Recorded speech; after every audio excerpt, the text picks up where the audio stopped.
1230 WDBZ, the Buzz of Cincinnati, your talk station. Lincoln Ware with you.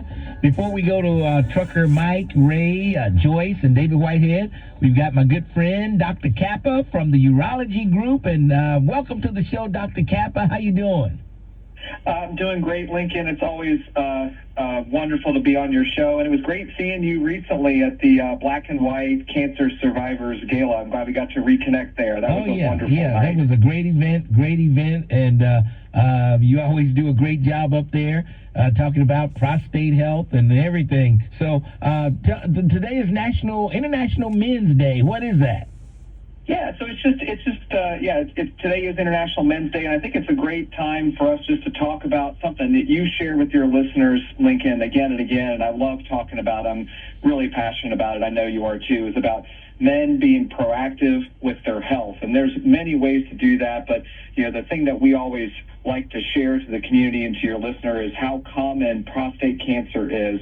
Prostate cancer is the most common cancer in men, 1 in 9 men, and it's even higher in African American men. 1 in 6 African American men will be diagnosed with prostate cancer in their life. And, as we shared at that event, as we were celebrating cancer survivors, there's great news too. It's very common, but if you get checked, if you get screened, and if you do have prostate cancer, if it's diagnosed early, 99% of those patients who are diagnosed will still be with us 5 years later and dance the night away at the Cancer Survivors Gala. So yes. I want to just send that message to men. Don't hesitate, especially on this International Men's Day, to be proactive about your health.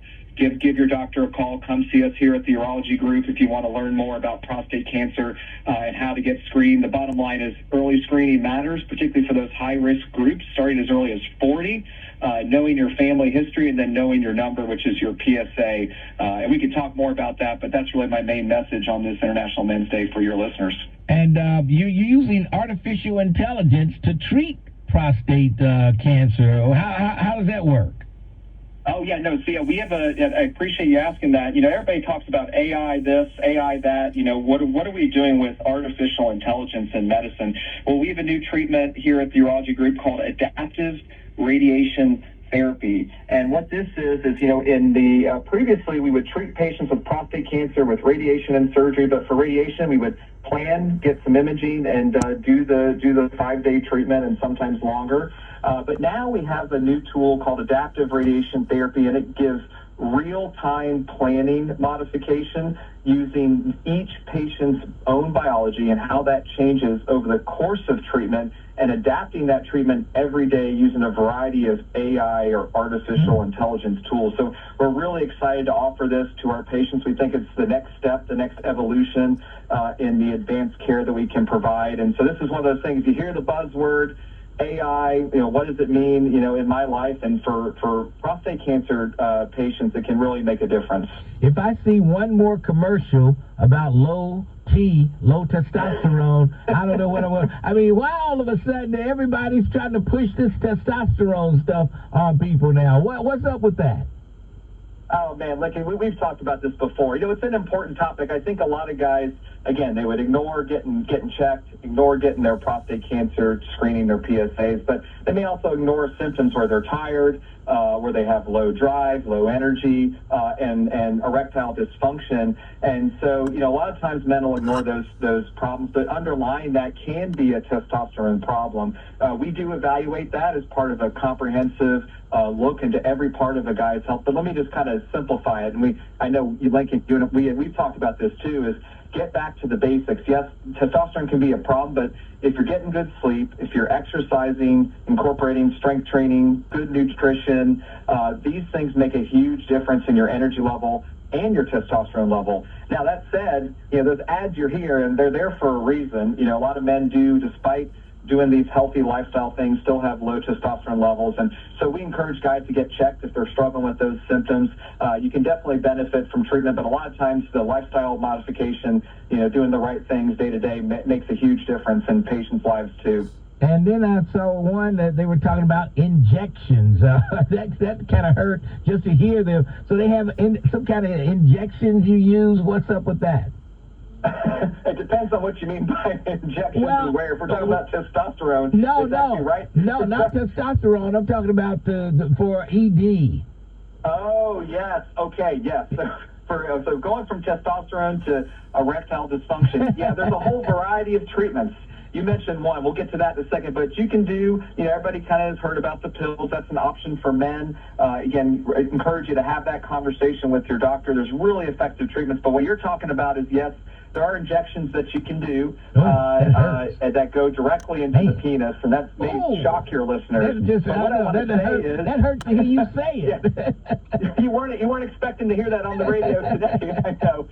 But let's get right to it. This is a topic we want to talk about. There are guys, and let's get back to the prostate. It's International Men's Day, and we want to talk about men's health. Men who suffer from prostate cancer, one of the side effects from some of these treatments can be erectile dysfunction. And what I tell guys is, you still have hope and you still have treatment options for some of those side effects, like erectile dysfunction. So we work with men step by step, guide them through the process. And I always tell them, let's go through this together. It's a journey, but we have a lot of tools to help you. They could be pills, they could be shots, but we work with guys on a one-on-one level and personalize those treatments. But I tell guys, just to really destigmatize this, especially on this day, go get checked. Have those hard conversations with your doctors, and you'd be shocked. Lincoln, we were there at the Black and White Cancer Survivors Gala, and some of these men and women, they shared really, really amazing stories, inspirational stories about what they were doing, being proactive with their health. And they sent that message, hey, don't ignore these problems at all. If it's a consequence from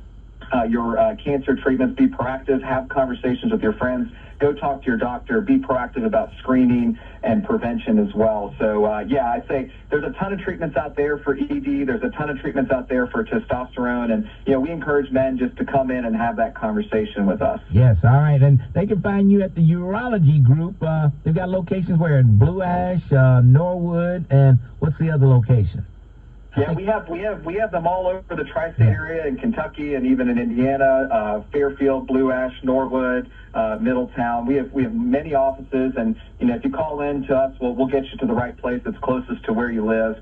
But yeah, we're happy to engage the community and to take care of the men who have these men's health problems. We also deal with kidney stones, a whole variety of other issues. But yeah, today I just the message, and Lincoln, I appreciate really what you're doing for the community and advocating for men's health and for prostate cancer screening. I think it makes a real difference to have that conversation with your audience. Well, people need to get checked. They got to check that those PSA levels and keep track of that, because if they start to rise, something could be going on. Absolutely. And again, like you said, the hope in this message is, with early detection, early treatment, men can do very well from prostate cancer treatment. If it's, surgery or radiation, like we talked about, that new AI, adaptive radiation technology, we have a lot of tools, and we individualize that for each patient. And then you mentioned the other things, the sexual health issues, some of these issues that are more sensitive for guys. Don't be shy about that. Come in, have those conversations with us. We're happy to help you where you are. All right, Dr. Kappa, always great talking to you. We'll talk to you next time around. I appreciate it, Lincoln. Thank you so much. All right. That's Dr. Kappa from the urology group. All right.